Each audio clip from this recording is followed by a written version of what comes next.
Et salut à tous, c'est Ragen et bienvenue dans cette vidéo. Aujourd'hui, c'est une vidéo un peu spéciale puisque comme vous pouvez le voir, ça y est, j'ai enfin mon nouveau PC, ça y est. En effet, comme certains le savent déjà, depuis presque 2 ans et demi, je suis avec un tout petit PC portable qui n'est vraiment pas très puissant et c'est vrai que je commence à vraiment avoir du mal à pouvoir enregistrer des vidéos, à les tourner, à les monter, et ça commence à devenir vraiment problématique. Donc ça fait quelques mois, réellement depuis le mois de novembre, que tous les mois, je m'achète quelques petits composants par-ci par-là, et au final, ça y est, nous sommes au mois d'avril, et j'ai enfin réussi à compléter mon PC. Donc ce que je vous propose, c'est que là, on va regarder un petit peu les composants que j'ai achetés. Ensuite, on fera un petit timelapse rapide du montage et je vous présenterai le PC une fois qu'il sera terminé. Alors, comme vous pouvez le voir, déjà, le plus gros carton, c'est un boîtier, c'est un MSI Magpano M100R PZ. Alors, pourquoi PZ? Puisque ça veut dire Project Zero. Effectivement, le Project Zero chez MSI, c'est un petit peu le BTF chez Asus. Ça veut dire tout simplement qu'on va pouvoir monter le PC avec le moins de câbles apparents possible, puisqu'effectivement, ce boîtier-là accepte les cartes mères Project Zero. Et ces cartes mères-là ont la particularité d'avoir tous leurs branchements à l'arrière de la carte mère et non à l'avant, comme on a l'habitude de les avoir depuis des années et des années. Alors, comme vous pouvez le voir sur un carton, c'est un boîtier qui est aquarium. Il a une vitre en façade, une vitre comme ça sur le côté biseauté et une vitre latérale. Comme ça, au moins, il n'y a vraiment aucun montant au milieu. Je l'ai trouvé super beau, c'est un super beau boîtier. Et celui-ci, je l'ai pris en noir. Alors pourquoi noir? Parce qu'effectivement, j'aime bien les configs blanches, mais le problème des configs blanches, c'est qu'elles coûtent extrêmement cher.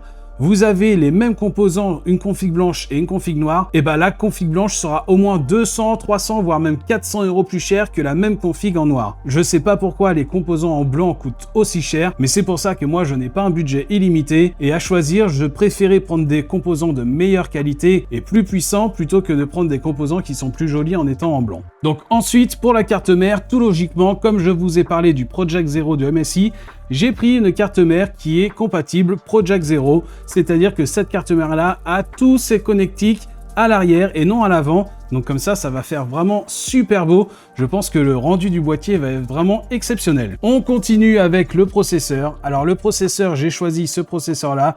C'est un Intel i5 de 14e génération et c'est un 14600 KF. Donc je pense que ça sera largement suffisant pour ce que je vais faire. J'ai pas pris les derniers Intel Core Ultra je sais pas quoi puisque de toute façon c'est hors de prix. Et vu là d'où je viens avec mon tout petit PC portable, celui-ci sera largement suffisant. Avec ça, je peux même faire du streaming et jouer en même temps. Je peux enregistrer, je peux faire pas mal de choses. Donc là, celui-là, il est vraiment parfait pour moi. On continue avec la RAM. J'ai pris de la RAM, tout ce qu'il y a de plus classique, hein, vraiment les RAM les plus vendus. Ce sont les Corsair Vengeance RGB en DDR5.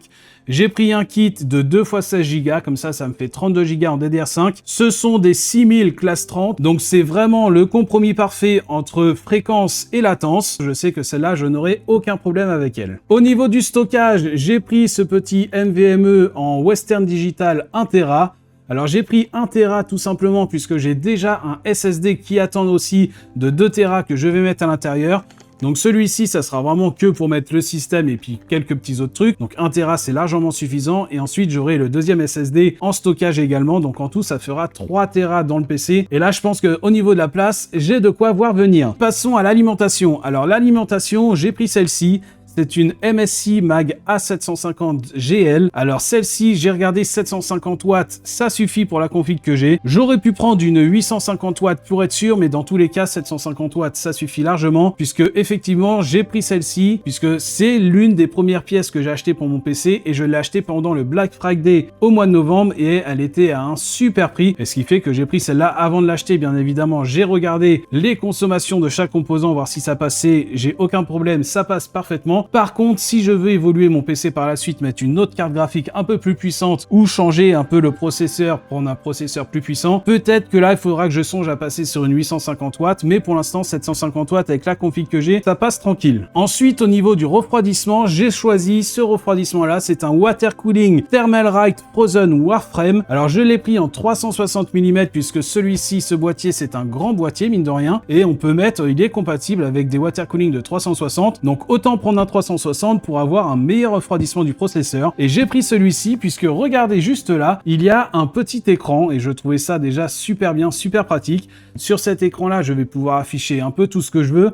mais moi, il va surtout me permettre à contrôler les températures du PC, et ça, je trouve ça vraiment, mais vraiment super pratique. Surtout que la plupart des refroidissements qu'on connaît de Thermalright, ils sont de très bonne facture, donc j'ai aucun souci à me faire avec celui-ci, je pense qu'il va très bien aller. Et pour finir, l'une des pièces maîtresses d'un PC, la carte graphique. Alors j'ai choisi cette carte graphique, c'est une 4070 Super, puisque effectivement je l'ai acheté celle-ci début janvier, les séries 5000 n'étaient pas encore sorties, et j'hésitais justement à attendre les 5000 ou acheter celle-ci. Et en me renseignant un petit peu, je me suis dit que les séries 5000 de toute façon ça aurait été une 5070 de base que j'aurais pris, c'était même pas la 5070 Ti puisqu'elle était beaucoup trop chère, et c'est vrai que déjà rien que les 5070 au niveau des prix, je trouvais que c'était quand même beaucoup plus cher que ce que je pouvais mettre, et en plus non seulement les prix étaient chers, et en plus il y aurait très rapidement plus de stock, il y allait avoir une pénurie, donc c'est pour ça que je me suis rabattu sur celle-là, puisque c'est vrai que celle-là, au moment où je l'ai acheté sur PC Componentes en Espagne, elle est arrivée en quelques jours, c'était vraiment top, et je l'ai payé 680 €. Et là regardez, au jour d'aujourd'hui, maintenant avec toutes les pénuries de cartes graphiques, essayez de trouver une 4070 Super comme ça à ce prix-là, vous n'allez plus en trouver. Elles sont toutes au minimum à 800, j'en ai vu même à 1000 € sur Amazon, c'est du n'importe quoi. Donc là c'est vrai que je suis vraiment pas mécontent de l'avoir acheté au mois de janvier, juste avant la sortie des séries 5000, et de toute façon celle-là elle me fera largement l'affaire. Comme je vous dis, comparé à la toute petite, c'était une 3050 que j'avais dans mon PC portable, une 3050 laptop en plus, hein, donc elle est moins puissante que la version PC normale. Là je pouvais plus du tout m'en sortir, j'en pouvais plus. Là avec ça maintenant c'est bon, je vais pouvoir faire tout ce que je veux également. Et pour preuve, j'ai fait un 3D Mark avec mon petit PC portable et j'obtiens un score de moins de 5000 points. C'est vraiment très bas pour faire tourner des jeux de nos jours. Alors ce que je vous propose, maintenant que je vous ai présenté tous les composants, on va faire un petit timelapse rapide du montage et on se retrouve après pour la présentation finale.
Et voilà, ça y est, le PC est enfin terminé d'être monté.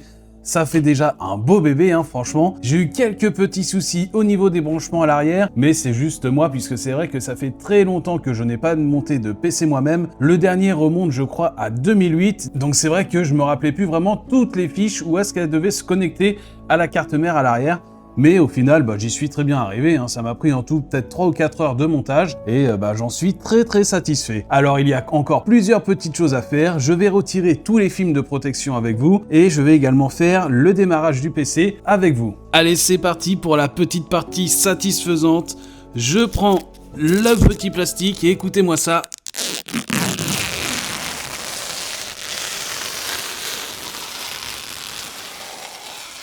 Ah, qu'est-ce que ça fait du bien. Et en plus, le pire, c'est qu'il n'y en a pas qu'une seule, il y en a une deuxième derrière. Il y a 2 films de protection. Donc on va faire la deuxième également. Allez, c'est parti pour le deuxième côté de la vitre.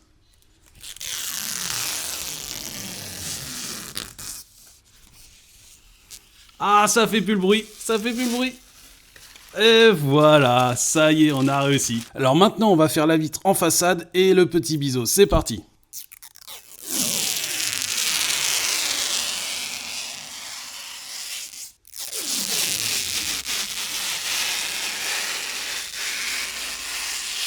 Voilà, à tous les fans d'ASMR, j'espère que vous avez apprécié. Et maintenant, le moment que vous attendez tous, le premier démarrage. Allez, c'est parti, le bouton se situe juste ici. Allez, let's go, on y va.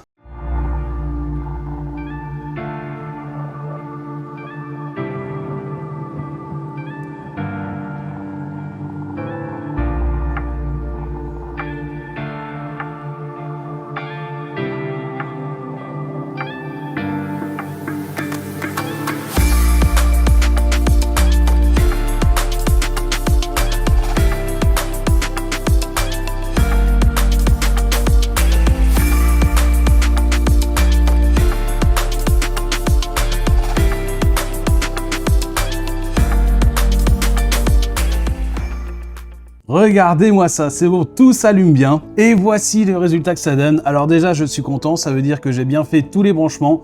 Tout fonctionne parfaitement bien. Ici, nous avons bien tous les ventilos du water cooling qui sont fonctionnels. Tout fonctionne parfaitement. Normalement, si j'appuie ici, ça devrait changer les couleurs des LED. C'est ça, là on passe en bleu. Ok, d'accord, ça fonctionne très bien. Il n'y a vraiment pas de souci. C'est vraiment super joli, hein, franchement. Il y a bien évidemment le fameux rainbow. Moi, je ne suis pas spécialement fan du rainbow, mais j'aime bien surtout les couleurs fixes. Je trouve ça vraiment plus joli, beaucoup plus classe. Et c'est vrai qu'au final, le blanc fonctionne plutôt pas mal, hein. Juste en blanc comme ça, personnellement, je trouve ça extrêmement joli. Alors comme je vous ai montré un petit peu plus tôt en vidéo, vous avez vu le benchmark de mon ancien PC portable. C'était vraiment une catastrophe, je sais même pas comment il arrivait à faire tourner des jeux. Et voici le même benchmark sur 3D Mark avec ce PC. On voit clairement que ça n'a rien à voir. Je vous rappelle qu'avec l'ancien PC, j'avais moins de 5000 points sur 3D Mark et là, j'ai quasiment 21 000 points. C'est énorme la différence qu'il y a entre les deux. Voilà, c'est ainsi que s'achève cette vidéo. Si vous l'avez appréciée, n'hésitez pas à mettre un petit pouce bleu. Dorénavant, toutes les vidéos que je vais faire seront avec ce PC. J'espère que du coup la qualité en sera grandement améliorée étant donné que j'aurai beaucoup plus de FPS et beaucoup plus de fluidité en jeu. Et surtout, je vais enfin pouvoir commencer à jouer aux derniers jeux les plus récents grâce à celui-ci et ne pas me contenter de petits jeux qui demandent pas énormément de puissance graphique au PC. Là, avec celui-ci, je vais pouvoir faire vraiment toutes les vidéos que j'ai envie. Je ne serai vraiment plus restreint par la puissance du PC. En tout cas, nous, on se retrouve lundi prochain pour une nouvelle vidéo. Je vous souhaite un excellent week-end. C'était Ragen. Ciao!